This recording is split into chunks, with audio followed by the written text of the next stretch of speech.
Dahilan kung bakit si Catriona Gray ang itinuturing high standard ng Miss Universe sa Pilipinas. Iconic pasarela, lava gown, final answer, and charity work. Ilan lang yan sa mga natatanging bagay na magpapakilala kay Miss Universe 2018 Catriona Gray bilang high standard pagdating sa Miss Universe competition na sinasalihan ng ating bansa.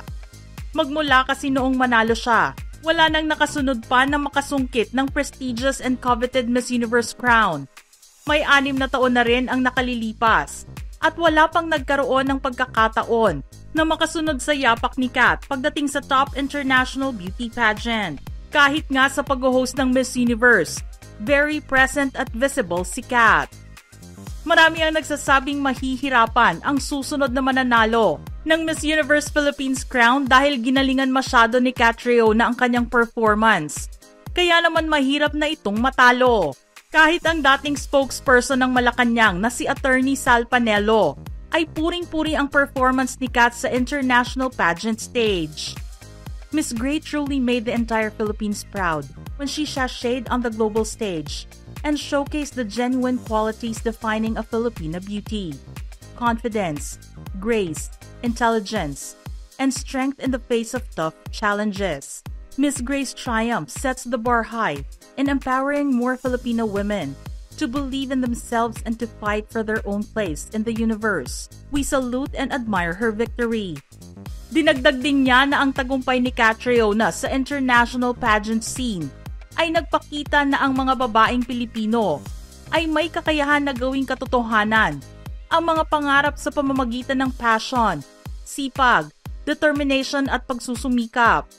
Bukod pa rito, crowning glory ng nooy 24-year-old na si Catriona ay muling inilalagay ang Pilipinas sa world map dahil sa beauty and elegance nito na tumutugma sa kilalang atraksyon sa mundo at ang maraming scenic and mesmerizing islands sa ating bansa.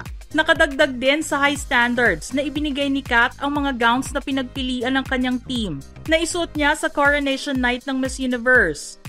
Ilan sa mga gowns na gawa ni Mac Tumang ang inilabas matapos ang coronation. At sinabing hindi lang 1 o 2 ang choices ni Kat na isuot dahil mayroong 4 na ginawa para sa kanya. Nariyan ang Perla Oriente gown at ang gown na isinuot niya noong prelims na Philippine Adorna-inspired na tinawag na The Blazing Siren Gown, kung saan ipinakita niya ang kanyang iconic lava walk at slow-mo twirl. Ang napiling final gown ni Kat ay ang gown inspired sa lava ng Mayon Volcano na tinawag na lava gown. Ito rin ay nagbibigay pugay sa kanyang hometown na Albay sa Bicol region, kung saan matatagpuan ang bulkang Mayon. May ilang factors din ang nagdagdag sa pagkakaroon ng high standards ng kanyang reign bilang Miss Universe 2018. Ito ay may kinalaman sa kanyang advocacy at public appearances. 2 ito sa pinakamalaking kontribusyon kung saan kilala si Kat at hindi naging pamantayan ang mga magazines at malakihang photoshoots. Sa halip ginamit niyang pinakamalaking kontribusyon sa titulo niya bilang Miss Universe, ang kanyang charity work at public appearances. Madalang kasi na hindi makikita ng mga tao si Kat na nakikibahagi sa mga events na may kinalaman sa HIV/AIDS, children's welfare and education, music, all women's issues and women empowerment movements. Ginawa niya ito para bigyan ng relevance ang beauty pageants at ipakita sa ilang mga tao na hindi lamang ito isang old-fashioned institution.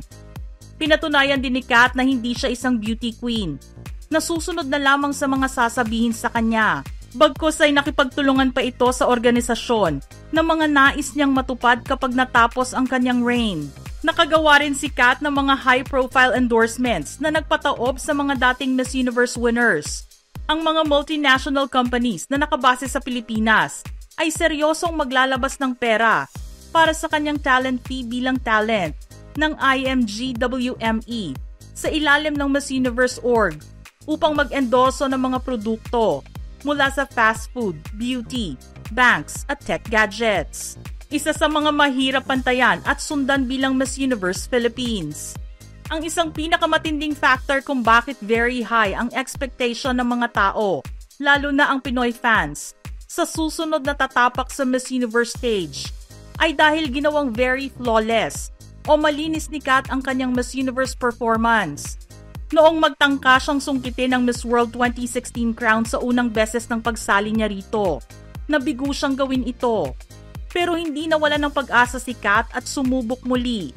At tinarget naman ang Miss Universe crown. Dahil sa very well-prepared performance and focused mind, nagawa ni Kat na mapagtagumpayan ang corona nang hirangin siyang Miss Universe noong 2018. Tila nagkatotoo rin ang mga sinabi ng dating pageant director ng Miss World Philippines na si Cory Quirino tungkol kay Catriona. Aniya, Catriona needed to be impacted by her failure to be able to redeem herself in a much bigger arena.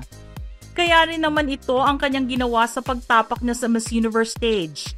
Ang pagkabigo niya sa Miss World ang siyang nagbigay sa kanya ng lakas ng loob para mas pagbutihin pa ang sarili at ipakita sa maraming tao ang matinding pagnanais na maiuwi ang prestihiyosong corona.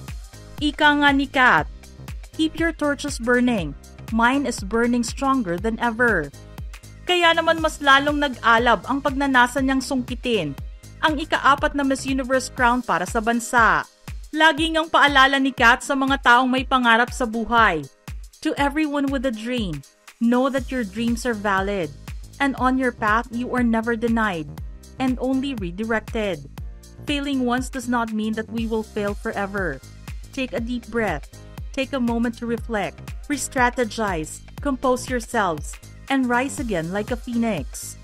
Huwag ding kalimutan na insecurities will always be there, but your ability to work past them is what you can work on. Be kind to yourself. We're all works in progress, and that's okay. Marami nga nagbalik tanaw sa pagkapanalo ni Kat matapos mabigo ang kinatawan ng Pilipinas na si Chelsea Manalo na makapasok sa top 12 noong Coronation Night. Gayunpaman, nakuha naman ni Chelsea ang kauna-unahang titulo bilang Miss Universe Asia na kumakatawan sa lahat ng Asian countries na nakasali sa 73rd Miss Universe pageant. Isa ito sa mga bagong dinagdag ng organization. Kasama na ang 3 pang winners per region, tulad ng Miss Universe Americas na napunta kay Miss Peru Tatiana Calmel, Miss Universe Europe and Middle East na napunta kay Miss Finland Matilda Vertavori, Miss Universe Africa and Oceania na napunta kay Miss Nigeria Chidima Adetshina. Ang naging pagpili sa nakakuha ng bagong titulong ito ay nangyari noong Miss Universe Prelimination Competition. Hindi lang kasi ang national costume, evening gown at swimwear ang pinuntusan ng selection committee. Sinuri rin nila ang mapipiling top 30 semi-finalists at kukuha ng 4 na kandidata bilang finalist on a regional basis na kumakatawan sa Latin America at Caribbean, Europe, Africa, Asia at Oceania. Ang huling pwesto sa Continental Group ay iginawad sa pamamagitan ng public voting. Mga ka-showbiz peeps, ano ang inyong reaksyon sa ating paksa ngayon? Just type in your thoughts in the comments section below.